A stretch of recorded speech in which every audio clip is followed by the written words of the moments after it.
ಸದಾರವಿಂದ ಸದ್ಗುರು ಪದಾರವಿಂದ ಭೂಮಿಕಾ ಭಜೇಹಮಾನತಃ ಶ್ರಿಯೋ ಜಯಪ್ರದಾ ಸುರಕ್ಷಿಕಾ ಮಿರಾಮಿರೇತಿ ಮಾತರಂ ಸಮಾಹ್ವಯನ್ ಮದಂತರಂ ಸುಧಾತಿ ಶಾಹಿ ಸದೃಚಿಂ ತದಾತ್ಮಖಂಡ ಜೀವಿಕಾಂ.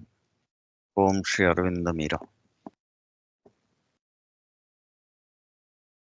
ನಮ್ಮ ಚೈತ್ಯ ಪುರುಷದ ಅಧ್ಯಯನದಲ್ಲಿ ಬಹುಶಃ ಕೊನೆಯ ಅಧ್ಯಯನಕ್ಕೆ ಬಂದಿದ್ದೇವೆ.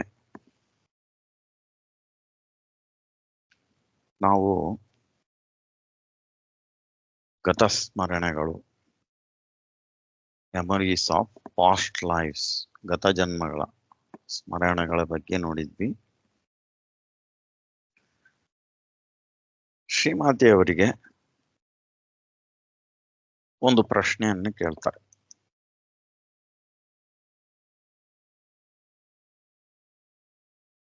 ಪ್ರತಿಯೊಬ್ಬರಲ್ಲೂ ಒಂದು ಆಧ್ಯಾತ್ಮಿಕ ಸತ್ಯ ಇರುತ್ತದೆಯೇ? Spiritual being. ಶ್ರೀಮಾತೆಯವರು ಎಷ್ಟು ಸೂಕ್ಷ್ಮವಾಗಿ ಉತ್ತರ ಕೊಡ್ತಾರೆ ಅನ್ನೋದನ್ನ ನಾವು ಗಮನಿಸಬೇಕು.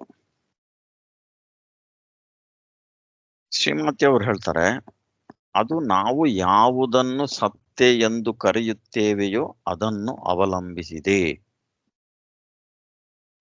ನಾವು ಸತ್ತೆ ಅಂದ್ರೆ ಬೀಯಿಂಗ್ ಎಂಬುದರ ಬದಲಿಗೆ ಸನ್ನಿಧಿ, ಪ್ರೆಸೆನ್ಸ್ ಎಂಬುದನ್ನು ಇರಿಸಿದರೆ, ಹೌದು, ಪ್ರತಿಯೊಬ್ಬರಲ್ಲೂ ಒಂದು ಆಧ್ಯಾತ್ಮಿಕ ಸನ್ನಿಧಿ ಇದೆ.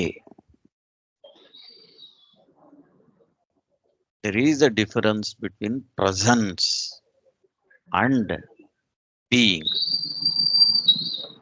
ಉದಾಹರಣೆಗೆ ಚೈತ್ಯ ಪುರುಷ ಅಥವಾ ಚೈತ್ಯ ಸತ್ತೆ, ಇದು ಒಂದು ಬೆಳೆದಿರುವ ಹಂತ. ಸಂಪೂರ್ಣವಾಗಿ ರೂಪುಗೊಂಡ ಮೇಲೆ ಒಂದು ಆಕಾರವನ್ನು ಅಳೆದು ಹೊಂದಿದ ಮೇಲೆ ಕರೆಯುವಂಥದ್ದು ಚೈತ್ಯ ಪುರುಷ ಆರ್ ಬಿ. ಅದಕ್ಕೆ ಶ್ರೀಮಾತೆಯವರು ಹೇಳ್ತಾರೆ, ನಾವು ಸತ್ತೆ ಎಂಬುದಕ್ಕೆ ಸಂಘಟಿಸಲ್ಪಟ್ಟ ಘಟಕವೆಂದು, ಪೂರ್ಣ ಪ್ರಜ್ಞೆ ಉಳ್ಳಂತಹುದೆಂದು, ಸ್ವತಂತ್ರವಾಗಿದ್ದು ತನ್ನನ್ನೇ ಚಲಾಯಿಸಿಕೊಳ್ಳಬಲ್ಲಷ್ಟು ಶಕ್ತವಾದುದೆಂದು, ಉಳಿದ ಪ್ರಕೃತಿಯನ್ನಾಳುವಂತಹುದೆಂದು ಅರ್ಥ ಕೊಡುವುದಾದರೆ ಅವಾಗ ಮಾತ್ರ ಅದನ್ನ ನಾವು ಸತ್ಯ ಅಥವಾ ಬೀಯಿಂಗ್ ಅನ್ನಬಹುದು. ಹೊರತು ಪ್ರಾರಂಭದ ಹಂತಗಳಲ್ಲಿ ಇರುವಂತಹ ಸನ್ನಿಧಿಯನ್ನ ನಾವು ಒಮ್ಮೆಗೆ ಅದನ್ನ ಸತ್ಯ ಅಥವಾ ಬೀಯಿಂಗ್ ಅಂತ ಅನ್ಲಕ್ಕೆ ಬರುವುದಿಲ್ಲ. ಅದು ಬಹುಶಃ ಅದಕ್ಕೆ ಎಂಟಿಟಿ, ಸೈಕಿಕ್ ಎಂಟಿಟಿ, ಚೈತ್ಯ ಘಟಕ ಅನ್ನಬಹುದು. ಅಥವಾ ಇಲ್ಲಿ ಶ್ರೀಮಾತೆಯವರೇ ಸ್ಪಷ್ಟಪಡಿಸಿರುವಂತೆ ಅದನ್ನ ಸನ್ನಿಧಿ, ಪ್ರೆಸೆನ್ಸ್ ಅನ್ನಬಹುದು. ಯಾಕೆ ಹೀಗೆ ಹೇಳ್ತಾ ಇದ್ದಾರೆ? ಈ ಚೈತ್ಯ ಸನ್ನಿಧಿ ಅಥವಾ ಇವನ್ ಆಧ್ಯಾತ್ಮಿಕ ಸನ್ನಿಧಿ ಅದು ಇದೆ ಪ್ರತಿಯೊಬ್ಬರಲ್ಲೂ. ಶ್ರೀಮಾತೆ ಅವರೇನ್ ಹೇಳ್ತಾರೆ,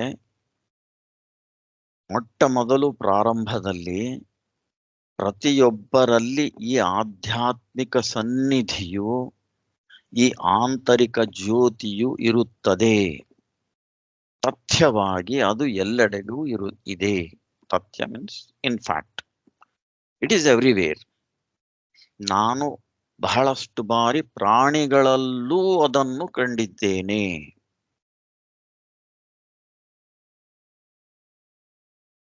ಇದರ ವಿಶೇಷತೆ ಏನು? ಆಧ್ಯಾತ್ಮಿಕ ಸನ್ನಿಧಿಯು, ಸ್ಪಿರಿಚುವಲ್ ಪ್ರೆಸೆನ್ಸ್.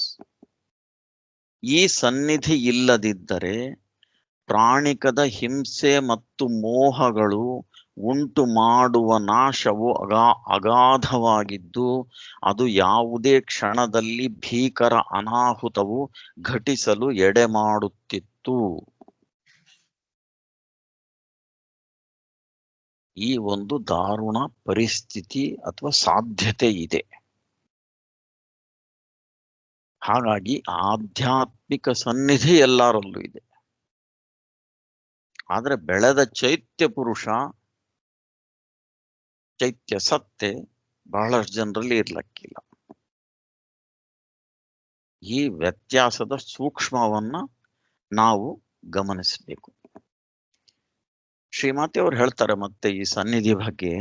ಈ ಸನ್ನಿಧಿಯು ಮನುಷ್ಯನಲ್ಲಿ ಅತಿ ಪ್ರಾಥಮಿಕ ಹಂತದಲ್ಲಿರುವವನಲ್ಲಿಯೂ ಸುವ್ಯಕ್ತವಾಗಿದೆ.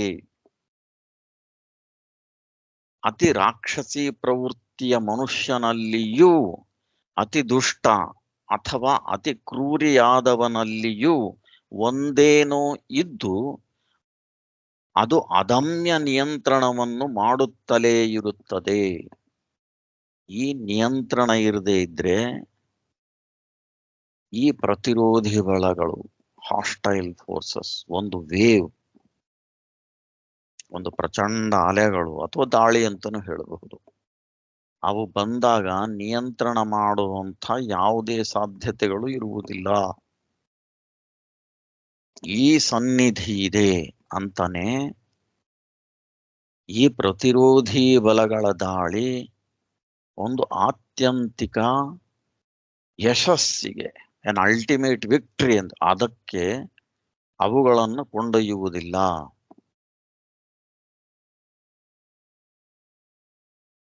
ಶ್ರೀಮಾತೆ ಅವರು ಹೇಳ್ತಾರೆ, ಪ್ರತಿ ಬಾರಿಯೂ ಒಂದು ಕ್ಷಣದಲ್ಲಿ ಅನೂಹ್ಯವಾಗಿ ಮತ್ತು ಅನಿರ್ವಚನೀಯವಾದ ನಿಯಂತ್ರಣವೊಂದು ಹಸ್ತಕ್ಷೇಪ ಮಾಡುತ್ತದೆ. ಅಲೆಗಳು ತಡೆಯಲ್ಪಡುತ್ತವೆ. ಅನಾಹುತವು ಪೂರ್ಣವಾಗಿರುವುದಿಲ್ಲ. ಇದು ಆಗುವುದು ಜಡದಲ್ಲಿ ಈ ಸನ್ನಿಧಿಯು ಪರಾತ್ಪರ ಸನ್ನಿಧಿಯು ಇರುವ ಕಾರಣದಿಂದಲೇ. ಈ divine presence or spiritual presence ಇದೆ ಅಂತಾನೆ ನಮಗೆ ಈ ಪ್ರೊಟೆಕ್ಷನ್ ಇದೆ. ಅದು ಬೆಳೆದು ನಾನಾ ಹಂತಗಳಲ್ಲಿ ತನ್ನ ಒಂದು ಆಕಾರವನ್ನು, ಒಂದು ಪರ್ಸನಾಲಿಟಿ, ವ್ಯಕ್ತಿತ್ವವನ್ನು ಕಂಡುಕೊಂಡಾಗ ಅದಕ್ಕೆ ನಾವು ಚೈತ್ಯ ಸತ್ತೆ ಅಂತೇವೆ. ಈ ಎರಡು ವ್ಯತ್ಯಾಸನ್ನ ನಾವು ತಿಳ್ಕೋಬೇಕು. ಆಮೇಲೆ ಮುಂದೆ ಚೈತ್ಯ ಲೋಕದ ಬಗ್ಗೆ ನಾವು ಮಾತಾಡಿದ್ವಿ. ಸೈಕಿಕ್ ವರ್ಲ್ಡ್, ಪ್ರತಿಯೊಂದು ಪ್ರಪಂಚ ಅಥವಾ ಲೋಕ ಅಂದ್ರೆ ಅದಕ್ಕೆ ತನ್ನದೇ ಆದ ಒಂದು ದ್ರವ್ಯ ಇರ್ತದೆ, ಅದರ ಒಂದು ವಿಶಿಷ್ಟ ಗುಣ ಇರ್ತದೆ. ಹಾಗಾಗಿ ಚೈತ್ಯ ಲೋಕಕ್ಕೂ ತನ್ನದೇ ಒಂದು ದ್ರವ್ಯ ಇದೆಯಾ? ಚೈತ್ಯ ಲೋಕದ ದ್ರವ್ಯದ ವಿಶೇಷಣ ಗುಣಗಳೇನು? ದ್ರವ್ಯ ಅಂದ್ರೆ ಸಬ್ಸ್ಟೆನ್ಸ್, ಯಾವುದರಿಂದ ಅದು ಮಾಡಲ್ಪಟ್ಟಿದೆ. ನಮ್ಮ ಭೌತಿಕ ಲೋಕದಲ್ಲಿ ಇದು 96 ಅಥವಾ 100 ಏನು ನಾವು ಎಲಿಮೆಂಟ್ಸ್ ಅಂತವೆ, ಅವುಗಳಿಂದ ಮಾಡಲ್ಪಟ್ಟಿತ್ತು. ಹಾಗೆ ಪ್ರಾಣಿಕ ಲೋಕದಲ್ಲಿ ಪ್ರಾಣಿಕ ದ್ರವ್ಯದಿಂದ ಸಂಗತಿಗಳು ಮಾಡಲ್ಪಟ್ಟಿರ್ತವೆ. ಮಾನಸದ ಲೋಕದಲ್ಲಿ ಮಾನಸ ದ್ರವ್ಯ ಇದೆ. ಹಾಗೆಯೇ ಚೈತ್ಯ ಲೋಕದಲ್ಲಿ ಚೈತ್ಯ ಲೋಕದ ದ್ರವ್ಯ ಇದೆ. ಅದರ ಗುಣ ವಿಶೇಷ ಏನು? ಶ್ರೀಮಾತೆ ಅವರು ಹೇಳ್ತಾರೆ,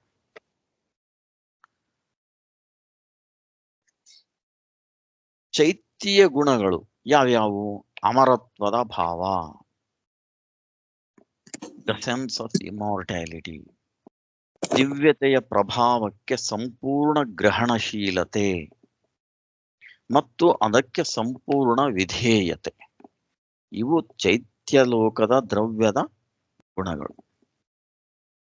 ಪ್ರತಿಯೊಂದಕ್ಕೂ ತನ್ನದೇ ವಿಶೇಷವಾದ ದ್ರವ್ಯ ಇರ್ತದೆ, ಸಬ್ಸ್ಟೆನ್ಸ್ ಫ್ರಮ್ ವಿಚ್ ಆ ಪ್ರಪಂಚ ಅಥವಾ ಲೋಕವು ಮಾಡಲ್ಪಟ್ಟಿರುವಂಥದ್ದು.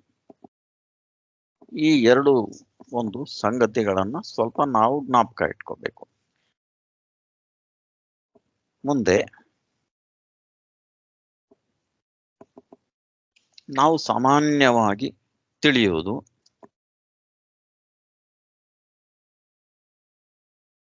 ಚೈತ್ಯ ಸತ್ಯ ಎಲ್ಲಿದೆ? ತಕ್ಷಣವೇ ಹೇಳ್ತೇವೆ ಹೃದಯದಲ್ಲಿದೆ ಅಥವಾ ಹೃದಯ ಸ್ಥಾನದಲ್ಲಿದೆ, ಹೃತ್ಪದ್ಮದಲ್ಲಿದೆ. ಹಾಗಾದ್ರೆ ಈ ಚಕ್ರಗಳೆಲ್ಲಿವೆ? ನಮ್ಮ ಭೌತಿಕ ದೇಹನ ಡಿಸೆಕ್ಟ್ ಆಪರೇಷನ್ ಮಾಡಿ ಈ ಚಕ್ರಗಳನ್ನ ಹುಡುಕಬಹುದಾ? ಸಾಧ್ಯ ಇಲ್ಲ. ಯಾಕೆ? ಅವು ಸೂಕ್ಷ್ಮ ಶರೀರದಲ್ಲಿವೆ ಅಂತ ಶ್ರೀ ಅರವಿಂದರು ಸ್ಪಷ್ಟೀಕರಣ ಕೊಡ್ತಾರೆ. ಒಂದು, ಚೈತ್ಯ ಸತ್ತೆ ಇನ್ನೊಂದು ಆಯಾಮದಲ್ಲಿದೆ ಅಂತ ಹೊಸ ಸಂಗತಿಯನ್ನ ಶ್ರೀಮಾತೆ ಅವರು ಹೇಳ್ತಾರೆ.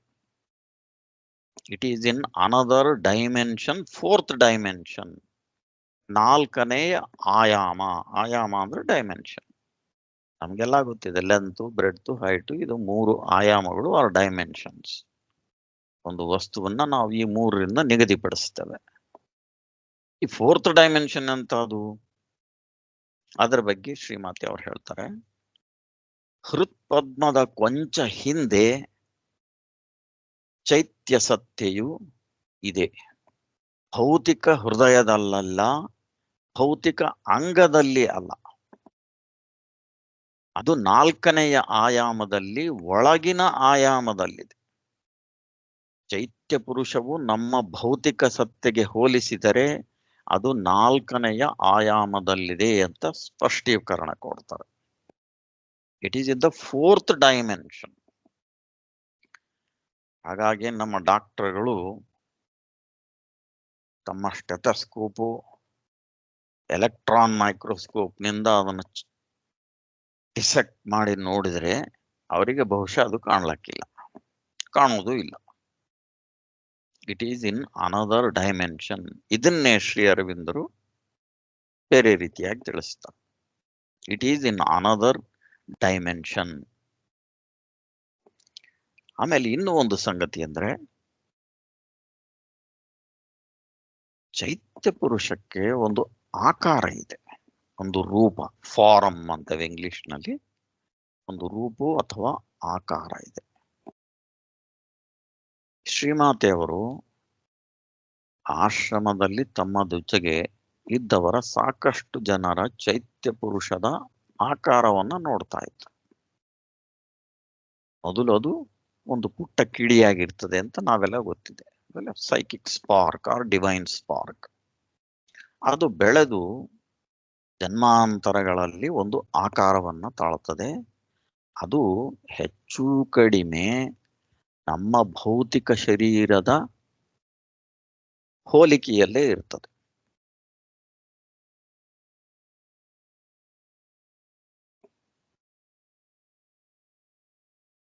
ಚೈತ್ಯ ಪುರುಷವು ಒಂದು ಅಸ್ತಿತ್ವವುಳ್ಳ ಘಟಕವಾಗಿದ್ದು, ಇಟ್ ಈಸ್ ಅನ್ ಎಂಟಿಟಿ. ಅದಕ್ಕೊಂದು ರೂಪವಿದೆ.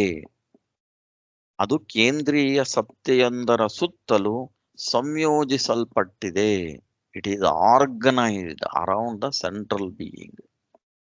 ಅದಕ್ಕೆ ರೂಪ, ಆಕಾರವಿದೆಯಾಗಿ ಅದಕ್ಕೆ ಆಯಾಮವೂ ಇದೆ.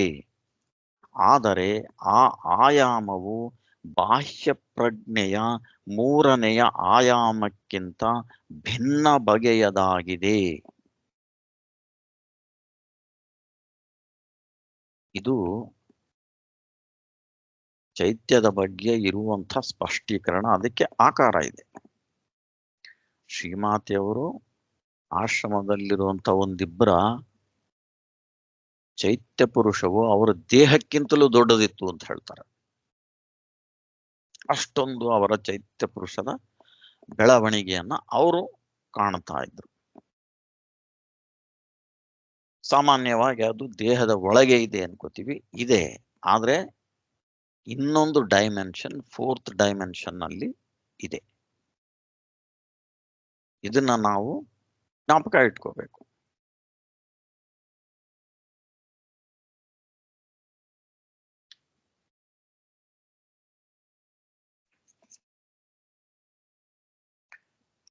ಶ್ರೀ ಅರವಿಂದರು ಮತ್ತೊಂದು ಸ್ಪಷ್ಟೀಕರಣ ಕೊಡ್ತಾರೆ.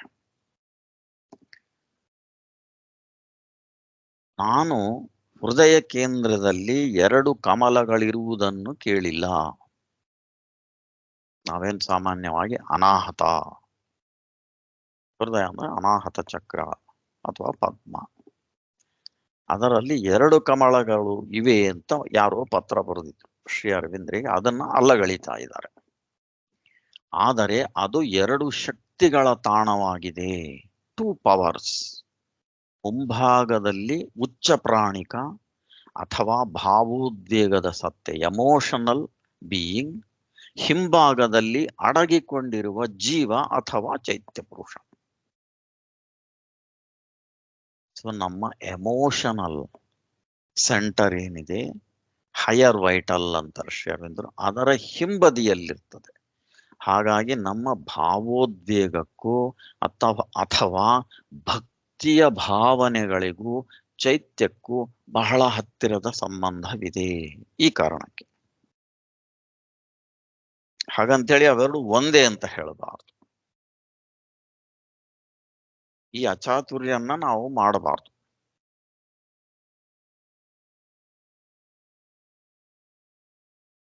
ಹೀಗೆ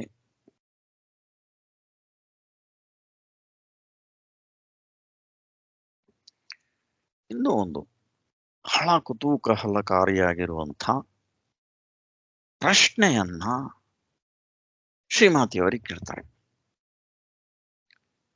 ಪರಮಾಣುವಿನಲ್ಲಿ ಚೈತ್ಯ ಪುರುಷವೊಂದು ಇದೆಯೇ? ಆಟಮ್ನಲ್ಲಿ ಸೈಕಿಕ್ ಬೀಯಿಂಗ್ ಇದೆಯಾ? ನೋಡಿ ಎಂತೆಂಥ ಪ್ರಶ್ನೆ ಕೇಳ್ತಾ ಇರೋದು. ಇದಕ್ಕೆ ನಿಜವಾಗ್ಲೂ ನಿಮಗೆ ಗೂಢವಾದ ಜ್ಞಾನ, occult knowledge, mistake knowledge and experience ಇಲ್ಲ ಅಂದ್ರೆ ಇದಕ್ಕೆ ಉತ್ತರ ಹೇಳೋ ಸಾಧ್ಯತೆಗಳಿಲ್ಲ. ಇದನ್ನ ಊಹಾಪೋಹೆಯಿಂದ ಹೇಳಕ್ಕೆ ಬರುವಂಥದ್ದು ಅಲ್ಲ. ಶ್ರೀಮಾತೆಯವರು ಹೇಳ್ತಾರೆ, ಇಲ್ಲ, ಅದಿನ್ನೂ ಅಲ್ಲಿಲ್ಲ. ಜಡದಲ್ಲಿ ಚೈತ್ಯ ಪ್ರಜ್ಞೆಯ ಸಾಧ್ಯತೆ ಇದೆ ಎಂದು ಹೇಳಬಹುದು. ದಿವ್ಯ ಪ್ರಜ್ಞೆಯ ಪ್ರಸರಣದ ಅಥವಾ ಚದುರುವಿಕೆಯ ಏಕೈಕ ಉದ್ದೇಶವೆಂದರೆ ದಿವ್ಯತೆಯ ನೇರ ಪ್ರಭಾವದಲ್ಲಿರಬಲ್ಲ ಸಂಯೋಜನೆಯೊಂದರ ನಿರ್ಮಾಣ.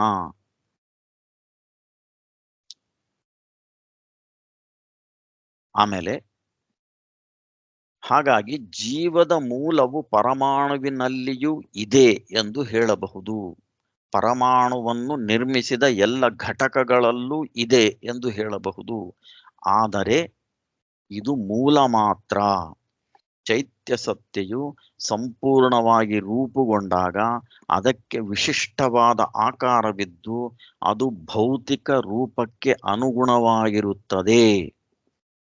ಅದು ಸಂಪೂರ್ಣವಾಗಿ ಸಾದೃಶ್ಯ ಹೊಂದಿರುವುದಿಲ್ಲ, ಆದರೆ ಅದಕ್ಕೆ ಖಚಿತವಾದ ಆಕಾರವಿರುತ್ತದೆ.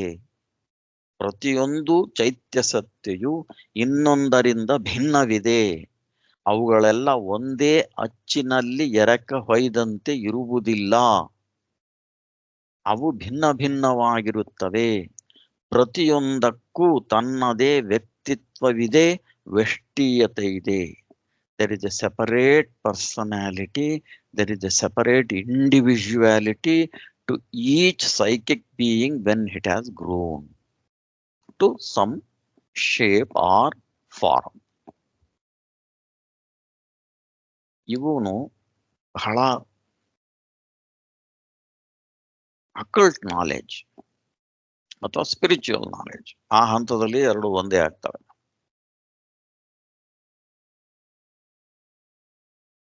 ಬೇರೆ ಕಡೆ ನಮ್ಗೆ ಯಾರು ಈ ಸ್ಪಷ್ಟನೆಗಳನ್ನು ಕೊಡುವಂಥವ್ರು ಇಲ್ಲ. ಬಹುಶಃ ಅವರಿಗೆ ಇದ್ರ ಬಗ್ಗೆ ನಾವು ಅಲ್ಲೇ ನೋಡಿದೀವಿ. ಸಾಕಷ್ಟು ಆಧ್ಯಾತ್ಮಿಕರಿಗೂ ಈ ಚೈತ್ಯ ಸತ್ಯ ಸಂಪರ್ಕವೇ ಇಲ್ಲ. ಅವರು ಬಹಳ ಅಂದ್ರೆ ತಿಳಿದಿರೋದು ಆತ್ಮತತ್ವವನ್ನ, ಚೈತ್ಯ ಪುರುಷವನ್ನು ಅಲ್ಲ. ಹಾಗಾಗಿನೇ ಈ ಚೈತ್ಯ ಪುರುಷಕ್ಕೆ ತನ್ನದೇ ಆದ ಒಂದು ಘನತೆ ಇದೆ. ಇದೀಗ ಹೋದ್ವಾರ ಪ್ರಕಾಶನಗೊಂಡು ಮತ್ತು ಬಿಡುಗಡೆಯಾಗಿರುವಂತ ಚೈತ್ಯ ಪುರುಷ ಅಥವಾ ಜೀವಸ್ವರೂಪ ಅನ್ನೋ ಪುಸ್ತಕ ಸಾಕ್ಷಿ ಸಂಸ್ಥೆಯಿಂದ ಪಬ್ಲಿಷ್ ಆಗಿದೆ. ಅದರಲ್ಲಿ ಚೈತ್ಯದ ಘನತೆ ಅನ್ನೋ ಒಂದು ಪುಟ್ಟ ಒಂದು ವಿಶಿಷ್ಟ ಅಧ್ಯಾಯನ್ನೇ ಕೊಟ್ಟಿದ್ದೇನೆ. ಚೈತ್ಯದ ಘನತೆ ಏನು, ಯಾಕೆ ನಾವು ಚೈತ್ಯನ ಇಷ್ಟೆಲ್ಲ ಆಳವಾಗಿ ತಿಳ್ಕೋಬೇಕು, ಬೇರೆ ಯಾರು ಇದ್ರ ಬಗ್ಗೆ ಇಷ್ಟೊಂದು ಆಳವಾಗಿ ಹೇಳಲಾರದೆ ಇರುವಾಗ ಅದರ ಬಗ್ಗೆ ಒಂದಷ್ಟು ಮಾಹಿತಿಯನ್ನ ಸಿಂಹ ಅವರು ಇದರಲ್ಲಿ ಕೊಟ್ಟಿದ್ದಾರೆ. ಏನು ಚೈತ್ಯದ ಘನತೆ? ಅದು ನಮ್ಮ ದಿವ್ಯ ಕೇಂದ್ರ, ದಿವ್ಯತೆಯ ಕಿಡಿಯಾದ ಜೀವದ ಪ್ರಕ್ಷೇಪ ಅಥವಾ ಬೆಳೆದ ಭಾಗ. ಅದು ಸಂಗತಿಗಳ ಸತ್ಯವನ್ನು ಬಲ್ಲುದು, ಮಿಥ್ಯೆಯನ್ನು ಬೇರ್ಪಡಿಸಬಲ್ಲ ನಮ್ಮಲ್ಲಿರುವ ಉಪಕರಣ. ಎಂತಲೇ ಅದೇ ಜೀವನದಲ್ಲಿ ನಿಜ ಮಾರ್ಗದರ್ಶಕ. ಅದು ನಮ್ಮೊಳಗೇ ಇದೆ, ಅತಿ ಸಮೀಪದಲ್ಲಿ, ಹೃದಯದ ಹಿಂಬದಿಯಲ್ಲಿ. ಅದರ ಬಗೆಗಿನ ಅರಿವು, ಸತತ ಚಿಂತನೆ, ಅಭೀಪ್ಸೆಗಳ ಮೂಲಕ ನಾವು ಅದನ್ನು ಜಾಗೃತಗೊಳಿಸಬಹುದು.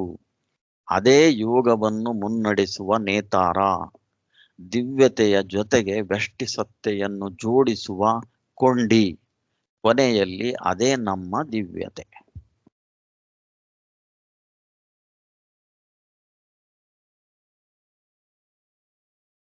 ನಾವಾಗ್ಲೇ ನೋಡಿದ್ವಿ, ರೂಪಾಂತರಣ, transformation of the physical, vital and mental. ಇವುಗಳನ್ನ ಚೈತ್ಯ ಪುರುಷ ಮಾತ್ರ ಘಟಿಸಬಲ್ಲದು, ಆತ್ಮ ಅಲ್ಲ, ಅದಕ್ಕೆ ಸಾಧ್ಯವೂ ಇಲ್ಲ. ಇದನ್ನ ಆಲ್ರೆಡಿ ಸಾಕಷ್ಟು ಆಳವಾಗಿ ನಾವು ಚರ್ಚೆ ಮಾಡಿದ್ದೇವೆ. ತಾತ್ವಿಕರು ಮಾನವನನ್ನು ಕರ್ಮದ ನೊಗಕ್ಕೆ ಕಟ್ಟಿ ಅವನನ್ನು ಸ್ವಾತಂತ್ರ್ಯವಿಲ್ಲದ ಗುಲಾಮನನ್ನಾಗಿರಿಸಿರುವುದು, ಪ್ರಕೃತಿಯ ಪಂಜರದ ಗಿಳಿಯನ್ನಾಗಿರಿಸಿರುವುದು ವಿದಿತವಾದದ್ದೇ. ಇನ್ನೂ ಕೆಲವು ತಾತ್ವಿಕರು ಜೀವಕ್ಕೆ ಗುಣಗಳ ಲೇಪವನ್ನು ಬೆಳೆದು ಅದು ಸಾತ್ವಿಕ, ರಾಜಸ, ತಾಮಸಗಳಾಗಿರುತ್ತದೆಂದು ಹೇಳಿರುವುದು ಜೀವವನ್ನು ಕೋಡಂಗಿಯ ಮಟ್ಟಕ್ಕೆ ಇಳಿಸಿಬಿಡುತ್ತದೆ. ನಾವು ಚೈತ್ಯದ ಘನತೆಯನ್ನ ನೋಡ್ತಾ ಇದ್ವಿ.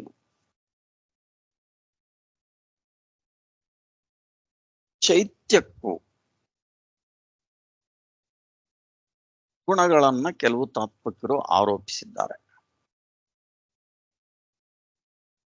ಅದೂ ರಾಜಸ, ತಾಮಸಿಕ ಮತ್ತು ಸಾತ್ವಿಕ ಗುಣಗಳನ್ನು ಉಳ್ಳದ್ದು ಅಂತ. ಇದನ್ನ ಶ್ರೀಮಾತಾ ಅರವಿಂದರು ಒಪ್ಪುವುದಿಲ್ಲ.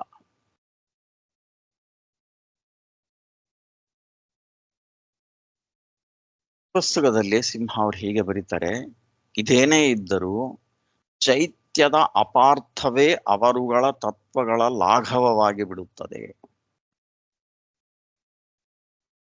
ಸರಿಯಾಗಿ ನಾವು ಚೈತ್ಯವನ್ನ ಅರ್ಥ ಮಾಡಿಕೊಳ್ಳಾರದೆ ಹೋದರೆ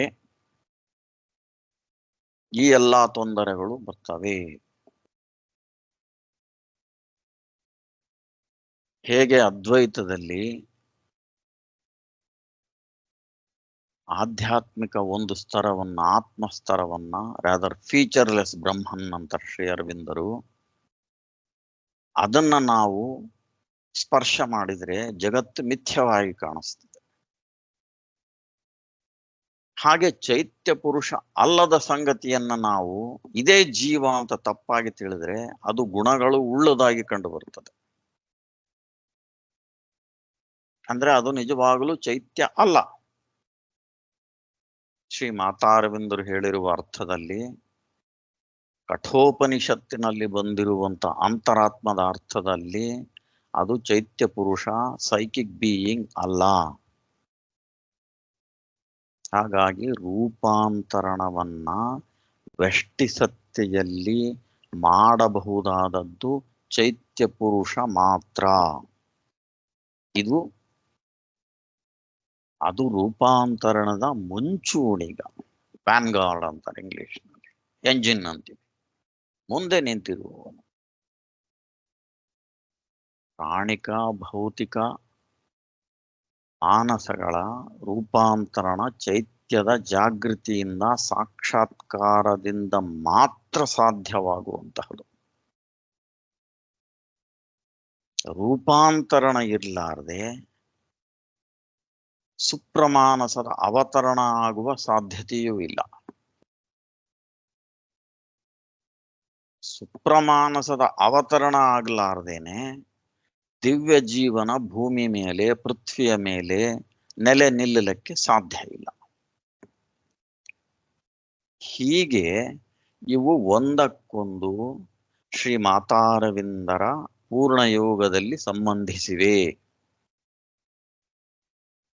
all of this are related, ಅನ್ಯೋನ್ಯವಾಗಿ. ಶ್ರೀ ಅರವಿಂದರು ಸುಪ್ರಮಾನಸಕ್ಕೂ ಮತ್ತು ಅವರು ನಂತರ ನಾವೇನು ನಮಗೆ ಗೊತ್ತಿದೆ, ಜಾಗೃತ, ಸ್ವಪ್ನ, ಸುಷುಪ್ತಿ, ತುರಿಯ ಈ ಅವಸ್ಥೆಗಳನ್ನು ಒಂದ್ಸಾರಿ ನೋಡಿದ್ವಿ ನಾವು. ತಾತ್ವಿಕರು ಹೇಗೆ ನೋಡಿದ್ದಾರೆ ಅವುಗಳನ್ನು ಶ್ರೀ ಮಾತಾರವಿಂದರ ಯೋಗದಲ್ಲಿ ನಾವು ಹೇಗೆ ನೋಡ್ತೇವೆ. ಹಾಗೇನೆ ನಮ್ಮ ಅನ್ನಮಯ ಕೋಶ, ಪ್ರಾಣಮಯ ಕೋಶ, ವಿಜ್ಞಾನಮಯ ಮನೋಮಯ ಕೋಶ, ಆಮೇಲೆ ವಿಜ್ಞಾನಮಯ ಕೋಶ ಅಥವಾ ವಿಜ್ಞಾನ ಕೋಶ, ಆನಂದ ಕೋಶ, ಈ ಪಂಚಕೋಶಗಳನ್ನು ಹೇಳಿದ್ರು ಬಹಳಷ್ಟು ತಾತ್ವಿಕರಲ್ಲಿ ಅಸಾಧ್ಯ ಗೊಂದಲ ಇದೆ. ನಮ್ಮ ಮಾನಸದ ಬುದ್ಧಿಯನ್ನೇ ಬಹಳಷ್ಟು ಜನ ವಿಜ್ಞಾನ ಅಂತ ತಪ್ಪಾಗಿ ತಿಳಿದಿದ್ದಾರೆ. ಇದು ಇನ್ನೂ ಒಂದು ಗೊಂದಲದ ಕಾರಣ. ಹಾಗಾಗಿ ಶ್ರೀಮಾತೆಯವರು ಚೈತ್ಯ ಪುರುಷದ ಬಗೆಗೆ ಹೇಳಿರುವಂಥದ್ದು ನಾವು ಅಜೆಂಡಾದಲ್ಲಿ ಒಂದು ಕಡೆ ನೋಡಬಹುದು. ಅಜೆಂಡಾದ 11ನೇ ಸಂಪುಟದಲ್ಲಿ 245ನೇ ಪುಟದಲ್ಲಿ ಅತಿ ಸ್ಪಷ್ಟವಾಗಿ ಶ್ರೀಮಾತೆಯವರು ಹೇಳೋದು ನಮ್ಮನ್ನ ಆಶ್ಚರ್ಯಚಕಿತರನ್ನಾಗಿ ಮಾಡ್ತದೆ. ಯಾಕಂದ್ರೆ ಇದು ನಮಗೆ ಬೇರೆಲ್ಲಿಯೂ ಸಿಕ್ಕುವಂತಹ ಒಂದು ಮಾಹಿತಿ ಅಲ್ಲ, ಬೇರೆಲ್ಲಿಯೂ ಸಿಕ್ಕುವುದೂ ಇಲ್ಲ ಕೂಡ. ಇದನ್ನ ನಾವು ಜ್ಞಾಪಕ ಇಟ್ಕೋಬೇಕು. ಶ್ರೀಮಾತೆ ಅವರೇನಂತಾರೆ, ಚೈತ್ಯ ಸತ್ಯೆಯೇ ಮೂರ್ತಗೊಂಡು ಸುಪ್ರಮಾನಸ ಸತ್ಯೆಯಾಗುತ್ತದೆ. ಇದು ನೋಡಿ 1900 ಬಹುಶಃ ಅದು ಕೊನೆ 2-3 ವರ್ಷಗಳು 1971 ಶ್ರೀಮಾತೆ ಅವರು ಹೇಳಿದ ಅವರ ಕೊನೆಯ ಯೋಗ ಸಾಧನೆಯ ಕೊನೆಯ ಹಂತಗಳಲ್ಲಿ ಹೇಳಿರುವಂಥದ್ದು. ಈ ಚೈತ್ಯ ಸತ್ಯೆಯೇ materialising itself, psychic being materialising itself will become the supramental body ಅಂತ ಹೇಳ್ತಾರೆ. ಇದು ಒಂದು ಮಹತ್ತರವಾದ ಕಾಣಿಕೆ. ನಾವು ಯಾಕೆ ಚೈತ್ಯ ಪುರುಷದ್ದು ಇಷ್ಟೊಂದು ಆಳವಾಗಿ ತಿಳಿಯುವ ಮತ್ತು ಅದರ ಬಗ್ಗೆ ಅದರ ಸಾಕ್ಷಾತ್ಕಾರಕ್ಕಾಗಿ ಮಾಡುವ ನಮ್ಮೆಲ್ಲ ಯೋಗ ಪ್ರಯತ್ನಗಳಿಗೆ ಏನು ಅರ್ಥ ಇದೆ ಅಂದ್ರೆ ಈ ಅರ್ಥ ಇದೆ. ಸುಪ್ರಾಮೆಂಟಲ್ ಬಾಡಿ ಅನ್ನೋದು ಚೈತ್ಯ ಪುರುಷ ಉಂಟು ಮಾಡುವಂಥದ್ದು. ಆಮೇಲೆ ಇನ್ನೂ ಒಂದು ಶ್ರೀ ಅರವಿಂದರು ಹೇಳಿರುವಂಥದ್ದಂದ್ರೆ ಸುಪ್ರಮಾನಸ ಸತ್ತೆಗೆ ಯುಕ್ತವಾಗಿರುವ ಕಾರಣ ಶರೀರ ಅಂತ ಬರೀತಾರೆ, ಕಾಸಲ್ ಬಾಡಿ. ಈ ಕಾಸಲ್ ಬಾಡಿ ಅಂದ್ರೇನು? ಮತ್ತೆ ತಾತ್ವಿಕರಲ್ಲಿ ಸಾಕಷ್ಟು ಗೊಂದಲ ಇದೆ. ಎಲ್ಲಿವರೆಗೂ ಅವರಿಗೆ ಚೈತ್ಯ ಪುರುಷ ಗೊತ್ತಿಲ್ವೋ, ಎಲ್ಲಿವರೆಗೂ ಅವರಿಗೆ ಸುಪ್ರಮಾನಸ ಗೊತ್ತಿಲ್ವೋ ಅಲ್ಲಿವರೆಗೂ ಅವರು ಬಹಳ ಇದ್ರ ಬಗ್ಗೆ ಹೇಳೋದೆಲ್ಲ ಊಹಾಪೋಹೆಗಳು ಮಾತ್ರ. It is not based on any mystic or spiritual experience. Shri ಅರವಿಂದರು ಬರೀತಾರೆ ಲೈಫ್ ಡಿವೈನ್ ಪುಟ 261 ಸುಪ್ರಮಾನಸ ಸತ್ತೆಗೆ ಯುಕ್ತವಾಗಿರುವಂಥದ್ದು ಕಾರಣ ಶರೀರ. ಅಲ್ಲಿ ಮಾತ್ರ ಅದು ನೆಲೆಯನ್ನ ಕಂಡುಕೊಳ್ಳಬಹುದು. ಎಲ್ಲ ಬಹಳ ಗಂಭೀರವಾದ ತಾತ್ವಿಕ ವಿಚಾರಗಳು. ಐ ರಿಪೀಟ್, ನಿಮ್ಗೆ ಯಾವುದೇ ಉಪನಿಷತ್ತಿನಲ್ಲಿ ಈ ಸಂಗತಿಗಳು ಹೇಳಲ್ಪಟ್ಟಿಲ್ಲ. ಬಹುಶಃ ಉಪನಿಷದ್ ಋಷಿಗಳಿಗೆ ಇದು ಗೊತ್ತಿಲ್ಲ. ಇಷ್ಟೆಲ್ಲ ಆಳವಾದ ಆಧ್ಯಾತ್ಮಿಕ ಜ್ಞಾನವನ್ನ ಶ್ರೀಮಾತಾ ಅರವಿಂದರು ನಮಗೆ ಅತಿ ಸುಲಭವಾದ ಆಂಗ್ಲ ಭಾಷೆಯಲ್ಲಿ ಕೊಡಮಾಡ್ತಾರೆ. ಮುಂದೆ ಶ್ರೀ ಅರವಿಂದರು ಸಿಂಥಸಿಸ್ ಆಫ್ ಯೋಗದಲ್ಲಿ 2-3 ಕಡೆ ಬರ್ತದೆ, ಒಂದು ರೆಫರೆನ್ಸ್ ಮಾತ್ರ ಹೇಳ್ತಾರೆ. ಸಿಂಥಸಿಸ್ ಆಫ್ ಯೋಗದಲ್ಲಿ ಪುಟ 12ರಲ್ಲಿ ವಿಜ್ಞಾನಮಯ ಕೋಶ ಮತ್ತು ಆನಂದಮಯ ಕೋಶಗಳೇ ಕಾರಣ ಶರೀರವಾಗ್ತವೆ. And that is nothing but that is the supermind ಅಂತ ಹೇಳ್ತಾರೆ ಶ್ರೀ ಅರವಿಂದರು. ಅತಿ ಸ್ಪಷ್ಟವಾಗಿ ಬರೀತಾರೆ ಮತ್ತೆ ಅಲ್ಲಿ. ಅಂದ್ರೆ ನೋಡಿ, ಮತ್ತೆ ಚೈತ್ಯ ಪುರುಷ ಹೇಗೆ ಅದು ಇರ್ಲಾರ್ದೇನೆ ಸುಪ್ರಮಾನಸಕ್ಕೆ ದಾರಿ ಇಲ್ಲ, ರೂಪಾಂತರಣಕ್ಕೆ ದಾರಿ ಇಲ್ಲ, ರೂಪಾಂತರಣ ಆಗ್ಲಾರ್ದೆ ಸುಪ್ರಮಾನಸಕ್ಕೆ ದಾರಿ ಇಲ್ಲ, ಅದು ಆಗ್ಲಾರ್ದೇನೆ ದಿವ್ಯೀಕರಣ ಆಗ್ಲಾರ್ದು, ಭೂಮಿ ಮೇಲೆ ದಿವ್ಯ ಜೀವನ ಘಟಿಸಲಾರ್ದು. ಸಾಕಷ್ಟು ತಾತ್ವಿಕರು ಈ ಕಾರಣ ಶರೀರವನ್ನೇ ಆಯ್ತು ಅಥವಾ ನಾವು ಈಗಾಗಲೇ ಹೇಳಿದಂತೆ ಸುಪ್ರಮಾನಸವನ್ನ ಅಂದ್ರೆ ವಿಜ್ಞಾನ ಕೋಶವನ್ನೇ, ಅವರ ಬುದ್ಧಿಯ ಒಂದು ಮೇಲುಭಾಗವನ್ನೇ ಅವರು ಏನು ವಿಜ್ಞಾನ ಕೋಶ ಅಂತ ತಪ್ಪಾಗಿ ಭಾವಿಸಿದ್ದಾರೆ. ಅದನ್ನ ನಿರೋಧ ಬರನ್ ಜೊತೆ ಮಾತಾಡುವಾಗ ಒಂದು ಕಡೆ ಶ್ರೀ ಅರವಿಂದ್ರ ಹೇಳ್ತಾರೆ, most of the philosophers have thought that this intellect is itself the ಸುಪ್ರಮಾನಸ, ಅಥವಾ ಅಲ್ಲಿ ಅವರು ವಿಜ್ಞಾನ ಕೋಶ ಅಂತಾರೆ. ನೋ, ವಿಜ್ಞಾನ ಇಟ್ ಈಸ್ ನಾಟ್. ಸುಪ್ರಮಾನಸ ಅಥವಾ ವಿಜ್ಞಾನ ಅನ್ನೋದು ಇನ್ನೂ ಬಹಳ ಮೇಲಿನ ಹಂತ.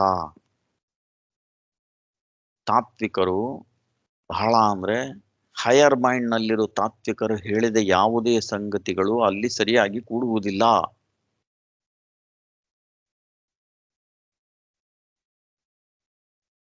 ಇವುಗಳೆಲ್ಲ ನಿಜವಾದ ಒಂದು ಅರ್ಥ. ಬಹುಶಃ ನಾವು ಚೈತ್ಯ ಪುರುಷದ ಆಳಕ್ಕೆ ಇಳಿದಾಗ ಸ್ವಲ್ಪ ಮಟ್ಟಿಗೆ ನಮಗೆ ಗೋಚರ ಆಗ್ತದೆ. ಇವೆಲ್ಲ ಏನು? ಸುಪ್ರಮಾನಸ ಅಥವಾ ದಿವ್ಯ ಜೀವನ ಅಥವಾ ನವಸೃಷ್ಟಿ, ಶ್ರೀ ಮಾತಾರವಿಂದರೊಂದೇ ಮಾತಾಡಿರೋದು. ನ್ಯೂ ಕ್ರಿಯೇಷನ್ ಅಂತ. ಏನಿದು ನ್ಯೂ ಕ್ರಿಯೇಷನ್? ಅದಕ್ಕೋಸ್ಕರನೇ ಒಂದು ಬೇರೆಯಾದ ಪ್ರತ್ಯೇಕವಾದ ಒಂದು ಪ್ರಬಂಧ ಇದೆ, ನವಸೃಷ್ಟಿ ಅಥವಾ ನವಯುಗ ಅಂತ. ಅದರಲ್ಲಿ ಬಹಳ ಆಳವಾಗಿ ಚರ್ಚೆ ಮಾಡಿದ್ದೇನೆ. ಶ್ರೀ ಮಾತಾ ಅರವಿಂದರು ಏನ್ ಹೇಳ್ತಾರೆ ಇದ್ರ ಬಗ್ಗೆ ಅಂತ. ಅದು ಯಾವಾಗ ಸಾಧ್ಯ ಆಗ್ತದೆ, ಅದರ ಸಾಧ್ಯತೆಯ ನಿಬಂಧನೆಗಳು ಯಾವುವು? ನಾವು ನೋಡಿರುವಂತೆ ಈ ಎಲ್ಲದರ ಮೂಲ ಏನು? ಚೈತ್ಯ ಪುರುಷ. ಚೈತ್ಯ ಪುರುಷದ ಸಂಪರ್ಕ, ಸಾಧನೆ, ಸಾಕ್ಷಾತ್ಕಾರ ಇವುಗಳು ಇರಲಾರ್ದಲೆ ರೂಪಾಂತರಣವಾಗ್ಲಿ, ದಿವ್ಯ ಜೀವನವಾಗ್ಲಿ, ಸುಪ್ರಮಾನಸವಾಗ್ಲಿ ಸಾಧ್ಯವಿಲ್ಲ. Now it becomes apparent to us. ಏತಕ್ಕಾಗಿ ಇತರೆ ತಾತ್ವಿಕರಲ್ಲಿ ಈ ಯಾವ ಸಂಗತಿಗಳು ಬರುವುದಿಲ್ಲವಲ್ಲ?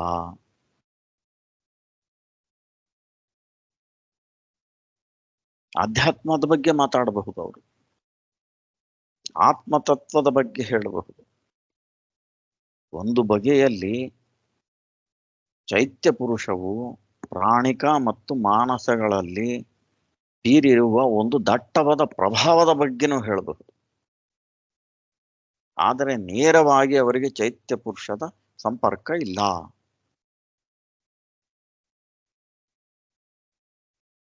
ಇದು ಒಂದು ಒಂದು ಒಂದು ಬಗೆ ಒಂದು ರೆವಲ್ಯೂಷನ್. ನಾವೆಲ್ಲರೂ ಏನು ಆಶ್ಚರ್ಯಕರವಾಗಿ ನೋಡ್ಬೇಕಾಗಿರುವಂತಹ ಒಂದು ರೆವಲ್ಯೂಷನ್.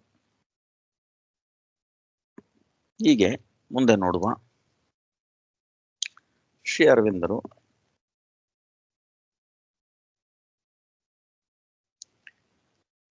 ಪ್ರತಿ ಜನ್ಮದಲ್ಲಿನೂ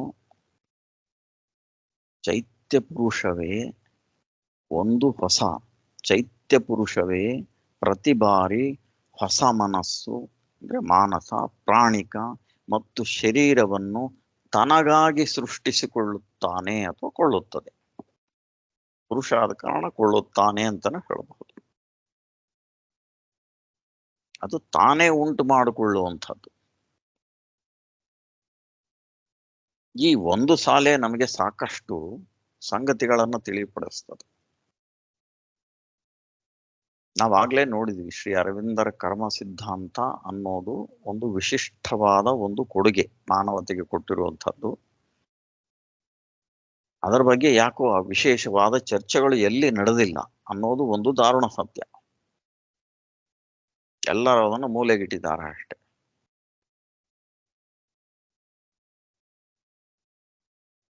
ಅದು ತನ್ನಲ್ಲೇ ವಿಶಿಷ್ಟವಾಗಿರುವಂಥ ಒಂದು ನವೀನ ಕಾಣಿಕೆ. ಅದು ಕರ್ಮದ ಬಗ್ಗೆ ಹಿಂದೂ ಧರ್ಮದಲ್ಲಿ ಏನೇ ಮಾತಾಡಿದ್ರು ಅದರ ಬಗ್ಗೆ ಸ್ಪಷ್ಟತೆ ಇಲ್ಲ ಅನ್ನೋದು ಸ್ವಲ್ಪ ಕೆದರಿ ನೋಡಿದ್ರೆ ಗೊತ್ತಾಗತ್ತೆ ನಮ್ಗೆ. ಯಾವುದೇ ಸಂಗತಿಗಳನ್ನ ಅದು ಸ್ಪಷ್ಟಪಡಿಸುವುದಿಲ್ಲ. It is very vague, ಅಸ್ಪಷ್ಟವಾಗಿದೆ.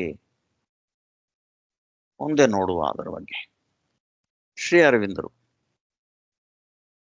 ಈ ಚೈತ್ಯ ಪುರುಷನೇ ನಮಗೆ ನವಮಾನಸ ಪ್ರಾಣಿಕ ಶರೀರಗಳನ್ನು ತಾನೇ ಸೃಷ್ಟಿ ಮಾಡಿಕೊಂಡು ಮುಂದಿನ ಜನ್ಮಕ್ಕೆ ಹೋಗುವಂಥದ್ದು. ಈಗ ಶ್ರೀಮಾತೆಯವರು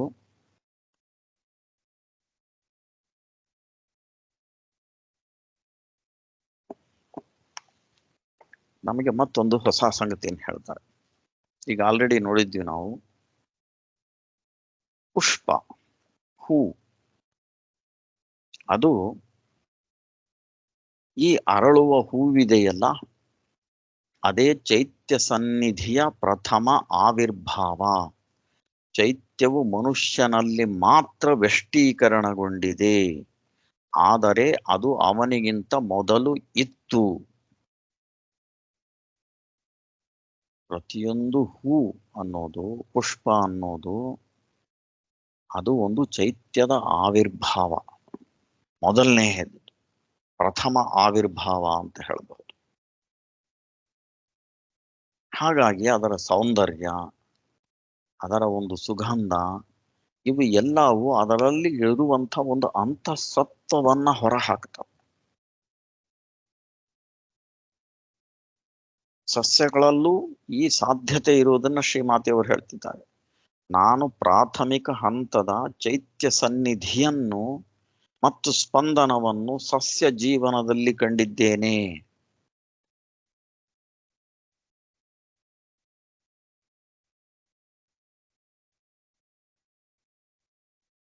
ಇನ್ನು ಬೆಳೆದ ಮಾನವನಲ್ಲಿ ಅದು ಒಂದು ಆಕಾರವನ್ನು ತಾಳುತ್ತದೆ ಬೆಳವಣಿಗೆಯಿಂದಾಗಿ.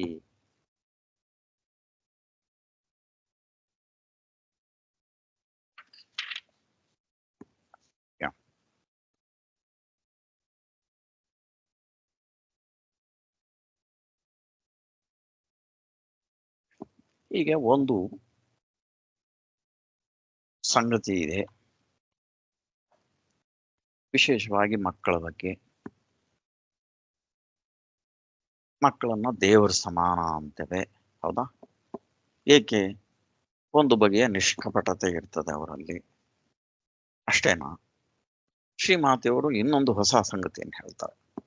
ಏನು? ಮಕ್ಕಳಲ್ಲಿ ಚೈತ್ಯವು ಯಾವಾಗಲೂ ಮುಂದಿರುತ್ತದೆಯಲ್ಲವೇ? ಇದು ಪ್ರಶ್ನೆ ಶ್ರೀಮಾತೆಯವರಿಗೆ ಕೇಳಿರುವುದು. ಅದಕ್ಕೆ ಅವರು ಹೇಳ್ತಾರೆ, ಯಾವಾಗಲೂ ಅಲ್ಲ, ಅವರು ದೊಡ್ಡವರಾದಾಗ, ಮಾನಸವು ಬೆಳೆದಾಗ ಇರುವುದಕ್ಕಿಂತ ಹೆಚ್ಚು ಮುಂದಿರುತ್ತದೆ. ನಮ್ಮ ಮಾನಸದ ಬೌದ್ಧಿಕ ಬೆಳವಣಿಗೆ ಅದಕ್ಕೆ ಒಂದು ಕಂಟಕವಾಗುತ್ತದೆ. ಇದನ್ನು ನೋಡಿದ್ವಿ ನಾವು ಹಿಂದೆ ಒಂದು ಅಧ್ಯಯನದಲ್ಲಿ. ಆದರೆ ಎಲ್ಲ ಮಕ್ಕಳಲ್ಲೂ ಚೈತ್ಯವನ್ನು ಸಂವೇದಿಸಲಾಗುವುದೆಂದು ಹೇಳಲಾಗದು. ಒಂದು ಆಬ್ಸಲ್ಯೂಟ್ ಲಾ ಮಾಡೋ ಅಗತ್ಯ ಇಲ್ಲ. ಅವರ ಚೈತ್ಯವು ಮೇಲ್ಮೈಯಲ್ಲಿದ್ದರೆ ಅವರನ್ನು ನಾನು ಆಶ್ರಮಕ್ಕೆ ಸೇರಿಸಿಕೊಳ್ಳುತ್ತೇನೆ. ಆದರೆ ಅದಾಗಲೇ ವಿರೂಪ ಚಟುವಟಿಕೆಗಳಿಂದ ಮುಚ್ಚಲ್ಪಟ್ಟಿದ್ದರೆ ಅವರನ್ನು ತೆಗೆದುಕೊಳ್ಳುವುದಿಲ್ಲ. ಆಶ್ರಮಕ್ಕೆ ಯಾವ ಆಧಾರದ ಮೇಲೆ ಶ್ರೀಮಾತೆಯವರು ಮಕ್ಕಳನ್ನ ಸೇರಿಸ್ಕೊತಾ ಇದ್ರು ಅನ್ನೋದಕ್ಕೆ ಒಂದು ಕ್ಲೂ, ಒಂದು ವಿಶಿಷ್ಟ ಸೂಚನೆಯನ್ನ ಶ್ರೀಮಾತೆಯವರು ಕೊಡ್ತಾ ಇದ್ದಾನೆ. ಯಾರಲ್ಲಿ ಈ ಚೈತ್ಯದ ಒಂದು ಸಾಧ್ಯತೆ ಇದೆಯೋ, ಸ್ವಲ್ಪ ಆದ್ರೂ ಅದು ಅವರ ಕಣ್ಣಿನಲ್ಲಿ ನೋಡಿದ್ರೆ ಗೊತ್ತಾಗ್ತದೆ ಅಂತಾರೆ ಶ್ರೀಮಾತೆಯವರು. ಚೈತ್ಯದ ಇರುವಿಕೆ, ಆ ಬಗೆಯ ಲವಲವಿಕೆ ಇರುವಂಥ ಮಕ್ಕಳು. ಬಹುಶಃ ಅದೇ ಒಂದು ವಿಧಾನವನ್ನ ಇವತ್ತಿನವರೆಗೂ ಪಾಲಿಸ್ಕೊಂಡು ಬರ್ತಾ ಇದ್ದಾರೆ. ಆಶ್ರಮದ ಶಾಲೆಗೆ ಸೇರಿಸ್ಬೇಕಂದ್ರೆ ಮೊದಲು ನೋಡುವಂಥದ್ದು ಚೈತ್ಯ ಇನ್ನೂ ಒಂದು ಮಟ್ಟದಲ್ಲಿ ಜಾಗೃತ ಇದೆಯೋ ಅಥವಾ ಅದಾಗ್ಲೇ ಹಾಳಾಗಿದೆಯೋ ಅಥವಾ ಮುಚ್ಚಿ ಹಾಳಾಗೋದಂದ್ರೆ ಮುಚ್ಚಿ ಹೋಗಲ್ಪಟ್ಟಿದೆಯೋ. ಅದು ಇದೆ ಅನ್ನೋದಾದ್ರೆ ಅಂತಹ ಮಕ್ಕಳನ್ನ ಶಾಲೆಗೆ ತಗೊಳ್ಳೋದು ಬಹಳ ಸುಲಭ. ಯಾಕಂದ್ರೆ ಅಲ್ಲಿಂದ ಅವ್ರನ್ನ ಬೆಳೆಸೋದು ಸುಲಭ ಆಗ್ತದೆ. ಅದಾಗಲೇ ವಿಚಾರಗಳಿಂದ ಮತ್ತು ಬೌದ್ಧಿಕ ಬೆಳವಣಿಗೆಯಿಂದ, ಮೆಂಟಲ್ ಅಂಡ್ ಇಂಟೆಲೆಕ್ಚುಯಲ್ ಡೆವಲಪ್ಮೆಂಟ್ ಇಂದ ಮುಚ್ಚಿ ಹೋಗಿದ್ರೆ ಬಹಳ ಕಷ್ಟ ಅದನ್ನ ಮತ್ತೆ ಪುನರ್ಜಾಗೃತಿ ಮಾಡೋದು. ಬಹುಶಃ ದಶಕಗಳೇ ಬೇಕಾಗ್ತದೆ. ಹಾಗಾಗಿ ಮಕ್ಕಳ ಆಯ್ಕೆ ಯಾವ ರೀತಿ ಆಶ್ರಮಕ್ಕೆ ಸೇರಿಸ್ಕೊಳ್ಳೋದು ಅನ್ನೋದ್ರ ಒಂದು ಕ್ಲೂ ಇಲ್ಲಿದೆ. ಆಮೇಲೆ ಶ್ರೀಮಾತೆಯವರು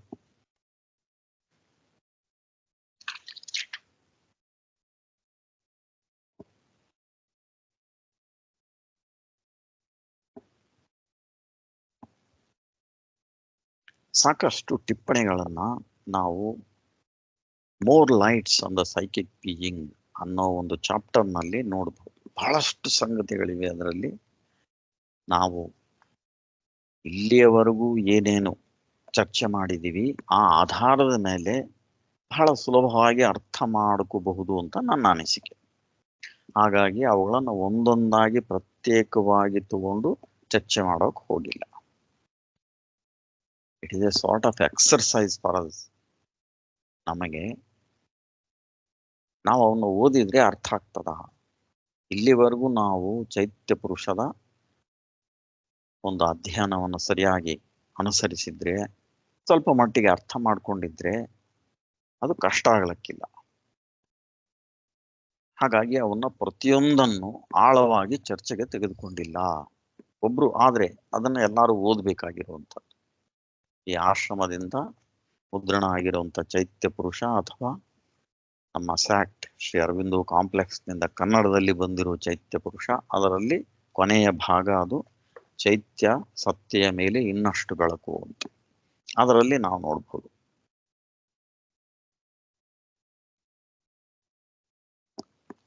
ಹೀಗೆ ಒಂದು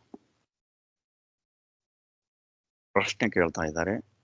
ಚೈತ್ಯ ಸತ್ಯೆಯು ಆಂತರಿಕ ಸತ್ಯದೊಂದಿಗೆ ತನ್ನನ್ನು ಗುರುತಿಸಿಕೊಳ್ಳುವುದು. ಅದಕ್ಕೆ ಶ್ರೀಮಾತೆಯವರ ಉತ್ತರ ಇದೆ. ಚೈತ್ಯ ಸತ್ಯೆಯು ಆಂತರಿಕ ಸತ್ಯದ ಸುತ್ತಲೂ ಸಂಘಟಿಸಿಕೊಳ್ಳುತ್ತದೆ ಮತ್ತು ಅದರ ಸಂಪರ್ಕವನ್ನು ಬೆಳೆಸಿಕೊಳ್ಳುತ್ತದೆ. It organises around it. ಚೈತ್ಯ ಸತ್ಯೆಯು ಪ್ರಗತಿಪರ ಸತ್ಯ ಎಂದರೆ ಸತ್ಯದ ಜೊತೆಗಿನ ಅದರ ಸಂಬಂಧವು ಪ್ರಗತಿಪರವಾಗಿರುವಂತಹದು. ಈ ಪ್ರಗತಿಪರ ಅನ್ನೋದು ಚೈತ್ಯ ಪುರುಷದಂತೆ ಶ್ರೀ ಮಾತಾರವಿಂದರ ಯೋಗದಲ್ಲಿ ಇರುವಂತ ಕೀವರ್ಡ್, ಕೀಲಕ ಶಬ್ದ, ವೆರಿ ಇಂಪಾರ್ಟೆಂಟ್, ಬಹಳ ಪ್ರಾಮುಖ್ಯವಾಗಿರುವ ಶಬ್ದ. ಪ್ರತಿಯೊಂದು ಪ್ರಗತಿಪರವಾಗಿ ಬೆಳೀತದೆ. ಆಧ್ಯಾತ್ಮ ಅನ್ನೋದು ಒಂದು ಬಿಂದು ಸ್ಪರ್ಶ ಅಲ್ಲ ಅಂತ ನಾವು ಸಾಕಷ್ಟು ಸಲ ಹೇಳಿದ್ದೇವೆ. ಅವೆಲ್ಲ ಬಹುಶಃ ಚಿಕ್ಕ ಮಕ್ಕಳ ಇದ್ದಾಗ ಈ ಬಗೆಯ ಕಥೆಗಳನ್ನೇ ಕೇಳಿರ್ತವೆ. ಯಾರೋ ತಪಸ್ಸಿಗೆ ಹೋರು, ಯಾವುದೋ ಮರದ ಕೆಳಗೆ ಕೂತ್ರು, ಜ್ಞಾನೋದಯ ಆಯ್ತು, ಎಲ್ಲ ಗೊತ್ತಾಯ್ತು. ಅದರ ಆಧಾರದ ಮೇಲೆ ನಾವೇನ್ ತಿಳಿತೇವೆ? ಅಧ್ಯಾತ್ಮ ಅನ್ನೋದು ಒಂದು ಬಿಂದು ಸ್ಪರ್ಶ. ಒಂದು ಸಾರಿ ಅದನ್ನ ಅಂತ ಮುಟ್ಟು ಬಿಟ್ಟರೆ ನಮಗೆಲ್ಲ ಗೊತ್ತಾಗ್ಬಿಡ್ತದೆ, ನಾವು ಸರ್ವಜ್ಞ ಆಗಿಬಿಡ್ತೇವೆ. ಇದು ಸರಿಯಲ್ಲ. ಶ್ರೀ ಮಾತಾರವಿಂದರು ಹೇಳಿರುವಂತೆ ನಮ್ಮ ಜ್ಞಾನದ ವರ್ಧನೆ ಆಗಲಿ, ನಮ್ಮ ಆಧ್ಯಾತ್ಮಿಕ ಬೆಳವಣಿಗೆನೇ ಆಗಲಿ, ನಮ್ಮ ಯೋಗ ಸಾಧನೆಯ ಹೆಜ್ಜೆಗಳೇ ಆಗಲಿ, ಎಲ್ಲವೂ ಪ್ರಗತಿಪರವಾಗಿ ಇರುವಂಥವು. ಹಂತ ಹಂತವಾಗಿ ನಮ್ಮನ್ನ ಮೇಲೆ ಕರ್ಕೊಂಡು ಹೋಗುವಂಥವು.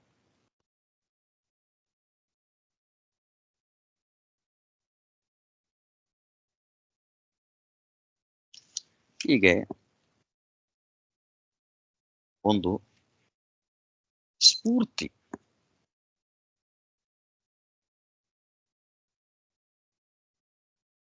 ಇನ್ಸ್ಪಿರೇಷನ್ ಅಂತೇವೆ ನಾವು. ಇದು ಸಾಕಷ್ಟು ಚರ್ಚೆಗೊಳಪಡ್ತದೆ. ಇದು ಎಲ್ಲಿಂದ ಬರ್ತದೆ? ಇದು ಕೇವಲ ಬೌದ್ಧಿಕವೇ ಅಥವಾ ಸುಪ್ತ ಪ್ರಜ್ಞೆ, ಸಬ್ ಕಾನ್ಶಿಯಂಟ್ ಇಂದ ಬರುವಂತಹದ್ದೇ, ಅಥವಾ ಸುಪ್ರ ಪ್ರಜ್ಞೆ, ಸೂಪರ್ ಕಾನ್ಶಿಯಂಟ್ ಲೆವೆಲ್ ಇಂದ ಬರುವಂತಹದ್ದೇ, ಇತ್ಯಾದಿ. ಅದರ ಬಗ್ಗೆ ಪ್ರಶ್ನೆ ಇದೆ.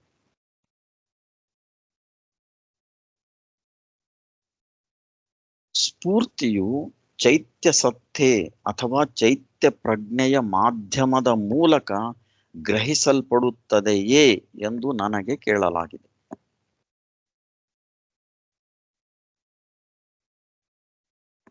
ಸಾಮಾನ್ಯತಃ ಹೌದು. ಉನ್ನತ ಕ್ಷೇತ್ರಗಳ ಜೊತೆಗಿನ ನಿಮ್ಮ ಪ್ರಥಮ ಸಂಪರ್ಕವು ಚೈತ್ಯದ್ದಾಗಿರುತ್ತದೆ. ಖಂಡಿತವಾಗಿಯೂ ಈ ಆಂತರಿಕ ಚೈತ್ಯದ ತೆರೆಯುವಿಕೆ ಆಗಲಾರದೆ ಈ ಸ್ಫೂರ್ತಿಗಳನ್ನು ಹೊಂದುವುದು ಕಷ್ಟ. ಕೃಪೆಯಿಂದ ಅಪರೂಪವಾಗಿ ಹಾಗಾಗಬಹುದು. ಎಕ್ಸೆಪ್ಷನ್ಸ್ ನಾವು ಮಾತಾಡೋ ಅಗತ್ಯ ಇಲ್ಲ, ಯಾಕಂದ್ರೆ ಹೇಗಾರು ಆಗಬಹುದು ಅದು ಕೃಪೆಯಿಂದ, ಅಲ್ವಾ? If there is divine grace it can happen in any way. ಆದ್ರೆ ಅದು ಸಾಮಾನ್ಯ ನಿಯಮ ಅಲ್ಲ. ಏಕೆಂದರೆ ಚೈತ್ಯ ಪ್ರಜ್ಞೆಯ ಮಾಧ್ಯಮಕ್ಕೆ ದಿವ್ಯ ಸತ್ಯದ ಜೊತೆ ಹೆಚ್ಚಿನ ನಂಟಸ್ತಿಕೆ ಇದೆ. ನಂತರ ಯಾವಾಗ ಒಬ್ಬನು ಮಾನಸ ಪ್ರಜ್ಞೆಯಿಂದ ಉನ್ನತ ಪ್ರಜ್ಞೆಗೆ ಸಾಗಿ ಮಾನಸದ ಆಚೆಗೆ, ಅಲ್ಲಿಂದ ಅಧಿಮಾನಸ ಕ್ಷೇತ್ರಕ್ಕೆ ಮತ್ತು ಅದರ ಮೂಲಸ ಸುಪ್ರಮಾನಸಕ್ಕೆ ತೆರೆದುಕೊಳ್ಳುವನು, ಆವಾಗ ಸ್ಫೂರ್ತಿಯನ್ನು ನೇರವಾಗಿ ಪಡೆಯಬಹುದು. ಇದು ಕೂಡ ಸಾಕಷ್ಟು ಚಿಂತನೆಗೆ ಒಳಪಡಿಸ್ತದೆ ನಮ್ಮನ್ನ. ಯಾಕೆಂದ್ರೆ ನಾವು ನೋಡ್ತೇವೆ, ವೇದ ಕಾವ್ಯ ಏನಿದೆ ಅದು ಸ್ಫೂರ್ತ ಕಾವ್ಯ. It is an intuitive poetry. ನಾವು ಮಾನಸದಲ್ಲಿ ಬೀಳುವಂತ ಕೆಲವೊಂದು ಹನಿಗಳು ಅನ್ನಬಹುದು, ಸ್ಪ್ರಿಂಕ್ಲಿಂಗ್, ಅವುಗಳನ್ನೇ ಹಿಡಿದು ಮಾನಸದ ಕಾವ್ಯಗಳನ್ನ ಬರೀತೇವೆ. ಕಾಳಿದಾಸಾದಿಗಳಿಂದ ಮುದ್ರ ಮಾಡಿ ಇತ್ತೀಚಿನ ಕವಿಗಳವರೆಗೂ ಅದು ಸ್ಫೂರ್ತ ಕಾವ್ಯ ಅಲ್ಲ. ಆದ್ರೂ ಸ್ಫೂರ್ತಿ ಅನ್ನೋ ಶಬ್ದ ಉಪಯೋಗಿಸ್ತೇವೆ. ಇಲ್ಲಿ ಸ್ಫೂರ್ತ ಅಂದ್ರೆ ಏನರ್ಥ? ಅದು ಬೋಧಮಾನಸದಿಂದ, ಇಂಟ್ಯೂಟಿವ್ ಮೈಂಡ್ ಇಂದ ಬಂದಿರಬೇಕು. ಅದಕ್ಕೆ ಮಾತ್ರ ಒಂದು ದರ್ಶನ ಶಕ್ತಿ ಇರ್ತದೆ. ಅದನ್ನೇ ಶ್ರೀ ಅರವಿಂದರು ಮಂತ್ರಕಾವ್ಯ ಅಂತ ಕರೀತಾರೆ. ಇದರ ವಿಸ್ತೃತವಾದ ಚರ್ಚೆಯನ್ನ ಅವರ ಫ್ಯೂಚರ್ ಪೊಯೆಟ್ರಿಯಲ್ಲಿ ನಾವು ನೋಡಬಹುದು. ಮಂತ್ರಕಾವ್ಯ ಅಂತ ಯಾತಕ್ಕೆ ಅಂತಾರೆ? ಇವು ಎಲ್ಲವೂ ಸಂಬಂಧಿಸಿವೆ. ಕಾವ್ಯವನ್ನೇ ಆಯ್ತು, ವ್ಯಷ್ಟಿ ಸತ್ತೆಯನ್ನೇ ಆಯ್ತು, ನಾವು ತುಣುಕಾಗಿ ನೋಡಿದ್ರೆ, ತುಂಡಾಗಿ ನೋಡಿದ್ರೆ ನಮಗೆ ಏನೂ ಅರ್ಥ ಆಗಲ್ಲ. ಒಂದು ಅರೆಬೆಂದ ಸಿದ್ಧಾಂತಗಳನ್ನ ಮುಂದಿಡ್ತೇವೆ. ಶ್ರೀ ಅರವಿಂದರದು ಯಾವಾಗಲೂ ಸಮಗ್ರ ನೋಟ, N integral vision of the things. ಹಾಗಾಗಿ ಅವರು ಹೇಳಿರುವಂತ ಪ್ರತಿಯೊಂದು ಸಂಗತಿಯು ಬಹಳ ಆಳಗಳನ್ನು ಉಳ್ಳದು ಮತ್ತು ಆಧ್ಯಾತ್ಮಿಕ ತಳಹದಿ ಇರುವಂತಹದ್ದು. ಅದಕ್ಕೆ ಬಹಳ ತೂಕ ಇರ್ತದೆ ಅಂತ ಇದಕ್ಕೆ ಹೇಳುವುದು. ಬೇರೆ ಯಾರೇ ತಾತ್ವಿಕರು ಅಥವಾ ಈವನ್ ಮಿಸ್ಟಿಕ್ಸ್ ಅನುಭಾವಿಗಳು ಹೇಳಿರುವಂತಹದಕ್ಕೆ 10 ಪಟ್ಟು ತೂಕ ಶ್ರೀ ಮಾತಾ ಅರವಿಂದರ ಬರಹಕ್ಕೆ ಇರ್ತದೆ. ಕೊನೆ ಒಂದು ಪುಟ್ಟ ಸೆಕ್ಷನ್ ನೋಡುವ. ಇದು ಬಹಳ ಮುಖ್ಯವಾಗಿರುವಂಥದ್ದು. ಶ್ರೀಮಾತೆಯವರು ಹೇಳ್ತಾರೆ, ಇಲ್ಲಿಯವರೆಗೆ ಮಾನವತೆಯು ಮೊದಲು ಸೃಷ್ಟಿಸಲ್ಪಟ್ಟಾಗ ಅಹಂಭಾವವು ಏಕತೆಯ ಕೇಂದ್ರವಾಗಿತ್ತು. ಈ ಅಹಂಭಾವದ ಸುತ್ತಲೂ ಸತ್ತೆಯ ಭಿನ್ನ ಸ್ಥಿತಿಗಳು ಹೊಂದಿಸಲ್ಪಟ್ಟಿದ್ದವು. ಆದರೆ ಈಗ ಸುಪ್ರಮಾಣವನ ಹುಟ್ಟಿನ ತಯಾರಿ ನಡೆದಿದೆಯಾಗಿ ಅಹಂಭಾವವು ಮಾಯವಾಗಿ ಅದು ಚೈತ್ಯ ಪುರುಷಕ್ಕೆ ದಾರಿ ಮಾಡಿ ಕೊಡಬೇಕಾಗಿದೆ. ಈಗಾಗಲೇ ಡಿಸ್ಕಸ್ ಮಾಡಿದ್ವಿ, ಏಕೆ ಚೈತ್ಯ ಪುರುಷ ಬೇಕೇ ಬೇಕು. ಯಾಕೆ? ಸುಪ್ರಮಾನಸ, ಸುಪ್ರಮಾಣವ, ರೂಪಾಂತರಣ, ದಿವ್ಯೀಕರಣ ಇವೆಲ್ಲ ಆಗ್ಬೇಕಂದ್ರೆ ಚೈತ್ಯ ಪುರುಷ ಮುಂದೆ ಬಂದು ನಿಲ್ಲಲೇಬೇಕು. ಅವಾಗೆ ಮಾತ್ರ ಈ ಎಲ್ಲ ಶ್ರೀ ಅರವಿಂದರು ಹೇಳಿದ ಸುಪ್ರಮಾನಸವೇ ಆಯ್ತು, ಡಿವೈನೈಜೇಷನ್ ಆಫ್ ಲೈಫ್ ಆಯ್ತು, ಅಥವಾ ಲೈಫ್ ಡಿವೈನೇ, ಇವು ಎಲ್ಲ ಸಾಧ್ಯತೆಗಳು ಅವಾಗೆ ಮಾತ್ರ. ಚೈತ್ಯ ಪುರುಷ ಅಥವಾ ಚೈತ್ಯ ಸಾಕ್ಷಾತ್ಕಾರ ಆದರೆ ಮಾತ್ರ. ಅದಕ್ಕಾಗಿ ಇದಕ್ಕೆ ಬಹಳ ಒಂದು ಇಂಪಾರ್ಟೆನ್ಸ್ ಇದೆ. ಅಂದ್ರೆ ನಮ್ಮ ಅಹಂಭಾವ, ಅಹಂಕಾರ ತತ್ವ ಅಂತವೆ, ಈಗೋ, ಈ ego should be replaced by the psychic being. ಅದು ಒಂದು ಏಕೀಕರಣದ ಕೇಂದ್ರ. It is a principle of unification ಆಗಿತ್ತು ಇಲ್ಲಿಯವರೆಗೆ. ಆದರೆ ಈಗಿನ ಬೆಳವಣಿಗೆಯ ಅಗತ್ಯತೆಯಿಂದಾಗಿ, ಸುಪ್ರಮಾಣವನ ಬರುವಿಕೆಯಿಂದಾಗಿ ಈ ಅಹಂಭಾವವು ಖಾಲಿ ಮಾಡಿ ಅದನ್ನು ಚೈತ್ಯ ಸತ್ತಿಗೆ ಅಥವಾ ಚೈತ್ಯ ಪುರುಷಕ್ಕೆ ಒಪ್ಪಿಸಿಕೊಡಬೇಕು. ಆವಾಗಲೇ ಮಾನವನ ದಿವ್ಯ ಸಾಧ್ಯತೆಗಳು ತೆರೆದುಕೊಳ್ಳುವುದು. ಇದು ಶ್ರೀ ಮಾತೆಯವರು ಕೊಟ್ಟಿರುವಂಥ ಒಂದು ದೊಡ್ಡ ಕಾಣಿಕೆ. ಚೈತ್ಯವು ಇರುವುದಾಗಿ ಅದರ ಮೂಲಕವೇ ಪೃಥ್ವಿಯ ಮೇಲೆ ಅಮರತೆಯನ್ನು ಆವಿರ್ಭವಿಸಬೇಕಾಗಿದೆ. ಹಾಗಾಗಿ ಮುಖ್ಯ ಸಂಗತಿ ಎಂದರೆ ಒಬ್ಬನ ಚೈತ್ಯವನ್ನು ಹುಡುಕುವುದು, ಅದರ ಜೊತೆ ಬೆರೆಯುವುದು ಮತ್ತು ಅದು ಅಹಂಭಾವದ ಜಾಗವನ್ನು ಆಕ್ರಮಿಸಿಕೊಳ್ಳಲು ಬಿಡುವುದು. ಅಹಂಭಾವವು ಬದಲಾವಣೆ ಹೊಂದಲು ಅಥವಾ ಮಾಯವಾಗಲು ಒತ್ತಾಯಿಸಲ್ಪಡುತ್ತದೆ. ಆ ಪ್ರೆಷರ್ನ ನಾವು ಈಗೋ, ಅಹಂಭಾವದ ಮೇಲೆ ಅಥವಾ ಅಹಂಕಾರ ತತ್ವದ ಮೇಲೆ ತರಬೇಕು. ಇದು ನಮ್ಮ ಬೆಳವಣಿಗೆ ಮತ್ತು ಚೈತ್ಯದ ಒಂದು ಕಲ್ಮಿನೇಷನ್. ಅಂತಿಮ ಘಟ್ಟ ಅಂದ್ರೆ ಏನು ಅಂದ್ರೆ ಇದು. ಚೈತ್ಯದ ಮೂಲಕ ಈ ಎಲ್ಲ ಸಾಧ್ಯತೆಗಳು ನಮಗೆ ತೆರೆದುಕೊಳ್ಳುವುದು. ಹಾಗಾಗಿನೇ ಇದು ಒಂದು ಪಿವೋಟಲ್, ಬಹಳ ಪ್ರಾಮುಖ್ಯವಾಗಿರುವಂಥ, ಆಧಾರ ಸ್ತಂಭವಾಗಿರುವಂಥ ಶ್ರೀ ಅರವಿಂದರ ಒಂದು ತತ್ವದರ್ಶನದಲ್ಲಿ ಅದಕ್ಕೇನು ಒಂದು ಬೆನ್ನೆಲುಬು ಇದು, ಈ ಚೈತ್ಯ ಪುರುಷದ ಚಿಂತನೆ ಏನಿದೆ. ಹಾಗಾಗಿ ಅದನ್ನು ಬಹಳ ಆಳವಾಗಿ ಹೋಗುವ ಅಗತ್ಯ ಇತ್ತು. ಅದನ್ನ ನಾವು ಸಾಕಷ್ಟು ವಿಷಯಗಳನ್ನು ಚರ್ಚೆ ಮಾಡಿದ್ದೇವೆ. ಈಗಾಗಲೇ ಹೇಳಿದಂತೆ ಬಹುಶಃ ಇವತ್ತಿನ ದಿವಸ ನಾವು ಚೈತ್ಯ ಪುರುಷನ್ನ ಸಮಾಪನೆ ಮಾಡೋಣ, ಮುಕ್ತಾಯ ಮಾಡಬಹುದು. ಮುಂದೆ ನಾವು ಶ್ರೀ ಅರವಿಂದರ ಕರ್ಮ ಸಿದ್ಧಾಂತನ ಬಹುಶಃ ಒಂದೆರಡು ವಾರದಲ್ಲಿ ಅದನ್ನ ಮತ್ತೆ ಗ್ರೂಪಿಗೆ ಕಳಿಸ್ಕೊಡ್ತೇವೆ, ಯಾವತ್ತಿಂದ ಪ್ರಾರಂಭ ಮಾಡ್ತೇವೆ ಅಂತ. ಅವಾಗ ನಾವು ಶ್ರೀ ಅರವಿಂದರ ಕರ್ಮ ಸಿದ್ಧಾಂತ ಅಥವಾ ದ ಸಮಸ್ಯೆ, ಪುನರ್ಜನ್ಮದ ಸಮಸ್ಯೆ ಏನು ಅಂತ ನಾವು ಕೈಗೆತ್ತಿಕೊಳ್ಳೋಣ. ಇಲ್ಲಿವರೆಗೂ ನೀವೆಲ್ಲ ತುಂಬಾ ಸಹಕಾರ ಕೊಟ್ಟಿದ್ದೀರಾ, ಬಹಳ ಇಂಟ್ರೆಸ್ಟ್ ಕೂಡ ತೋರಿಸಿದ್ದೀರಾ. ಎಲ್ಲರಿಗೂ ನನ್ನ ನಮಸ್ಕಾರ. ಮತ್ತು ಈ ಮಂಚವನ್ನ ಸೃಷ್ಟಿಸಿದಂಥ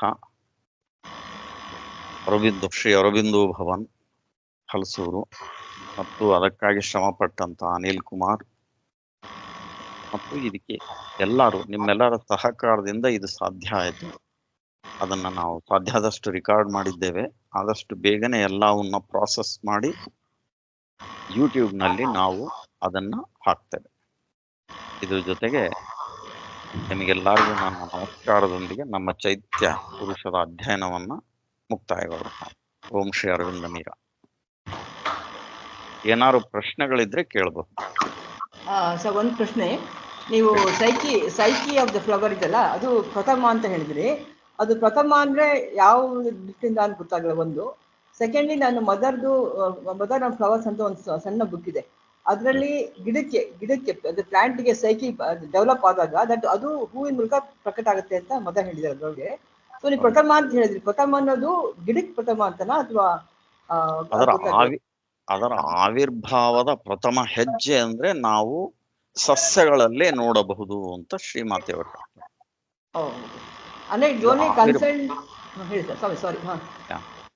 ಅದರ ಮ್ಯಾನಿಫೆಸ್ಟೇಷನ್ ಏನಿದೆ ಅದನ್ನು we can recognise it in the plant, especially in the flowers ಅಂತ ಹೇಳ್ತಾರೆ. ಅದು ಆವಿರ್ಭಾವ ಹಂತ ಹಂತವಾಗಿ ಆಗ್ತಾನೆ ಇರ್ತದೆ. ಹಾಗೆ ನೋಡಿದ್ರೆ ಆಲ್ರೆಡಿ ನೋಡಿದ್ವಿ ನಾವು, ಈವನ್ ಇನ್ ಕ್ರಿಸ್ಟಲ್ಸ್, ನಾವೇನು ಸ್ಫಟಿಕಗಳು ಅಂತೇವೆ, ಈವನ್ ಕ್ರಿಸ್ಟಲ್ ಅನ್ನೋದು ಕೂಡ it is already a higher form ಅಂತಾರೆ ಶ್ರೀಮಾತೆಯವರು. ಅದಕ್ಕೂ ಸೈಕಿಕ್ ಪ್ರೆಸೆನ್ಸ್ ಇದೆ, ಅಲ್ಲಿ ಸನ್ನಿಧಿ ಅನ್ನಬಹುದು ಅಂತ ಮಾತ್ರ ಈಗಲೇ ನೋಡಿದ್ವಿ ನಾವು ಈ ದಿವಸ. ಅದನ್ನ ನಾವು ಸನ್ನಿಧಿ ಅಂತ ಕರಿಬಹುದು, ಚೈತ್ಯ ಸತ್ಯ ಅನ್ಲಕ್ಕೆ ಬರೋದಿಲ್ಲ. ಹಾಗಾದ್ರೆ ಅದು ಮೊದಲು ಹೇಳಿದ್ದು ಪ್ಲಾಂಟ್ ಸೈಕಿ ಡೆವಲಪ್ ಆದಾಗ ಫ್ಲವರ್ ಆಗುತ್ತೆ, ಅದು ಮ್ಯಾನಿಫೆಸ್ಟ್ ಆಗುತ್ತೆ ಫ್ಲವರ್ ಆಗಿ ಅಂತ ಹೇಳೋದು, ಅದು ಪ್ರಥಮ ಅಂತಾನೆ ಆಗೋದು, right? Yes, we can take it that way. It manifest in so many ways. ನಾವು ಗುರುತಿಸಬಹುದಾದದ್ದು, ನಾವು very easy to recognise is in the flowers. That is the first stage. ಧನ್ಯವಾದಗಳು ಸರ್, ತುಂಬಾ ಉಪಕಾರ ಆಯ್ತು ನಿಮ್ಮಿಂದ. ಧನ್ಯವಾದಗಳು. ನಮಸ್ಕಾರ.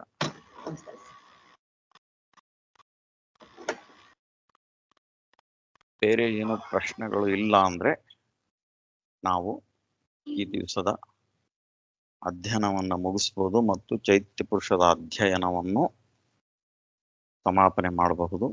ಮುಂದೆ ಈಗಾಗಲೇ ಹೇಳಿದಂತೆ ಇನ್ನೊಂದು 2 ವಾರದಲ್ಲಿ ಈ ಕರ್ಮ ಸಿದ್ಧಾಂತದ ಬಗ್ಗೆ ಮತ್ತೆ ಲಿಂಕ್ ಕಳಿಸ್ಕೊಡ್ತೇವೆ. ನಾವು ಕರ್ಮ ಸಿದ್ಧಾಂತನ ಅಷ್ಟರಲ್ಲೇನೆ ಸಾಧ್ಯ ಆದ್ರೆ ಎಲ್ಲರೂ ದಯವಿಟ್ಟು ಈ ಸಮಸ್ಯೆ, ಪುನರ್ಜನ್ಮದ ಸಮಸ್ಯೆ ಅಥವಾ ಶ್ರೀ ಅರವಿಂದರ ಕರ್ಮ ಸಿದ್ಧಾಂತ ಅನ್ನೋ ಪುಸ್ತಕಗಳನ್ನು ಒಮ್ಮೆ ಓದಿದ್ರೆ ನಿಮಗೆ ಬಹಳ ಸುಲಭ ಆಗ್ತದೆ. ಆ ಅಧ್ಯಯನ ಪ್ರಾರಂಭ ಆದಾಗ it will be much easier. ಯಾಕಂದ್ರೆ ನಾವು ಹೆಚ್ಚು ಕಡಿಮೆ ಅದೇ ಪುಸ್ತಕನ ಆಧರಿಸಿನೇ ಮುಂದುವರಿತೇವೆ. ನಮ್ಮದೇ ಅಭಿಪ್ರಾಯಗಳು ಅದರಲ್ಲಿ ಬರಲಾರದಂತೆ ನೋಡ್ಕೋಬೇಕು ಅನ್ನೋದು ನಮ್ಮ ಒಂದು ವಿಶೇಷ ಇಂಟ್ರೆಸ್ಟ್. ಯಾವುದೇ ರೀತಿಯಿಂದ ನಮ್ಮ ಅಭಿಪ್ರಾಯ ಅದರಲ್ಲಿ ತಲೆ ಹಾಕಬಾರ್ದು ಅಲ್ವಾ? ಅದಕ್ಕೋಸ್ಕರನೇ ಒಂದು ಪುಸ್ತಕನ ಆಧಾರ ಮಾಡಿ ಅಧ್ಯಯನ ಮಾಡೋದು.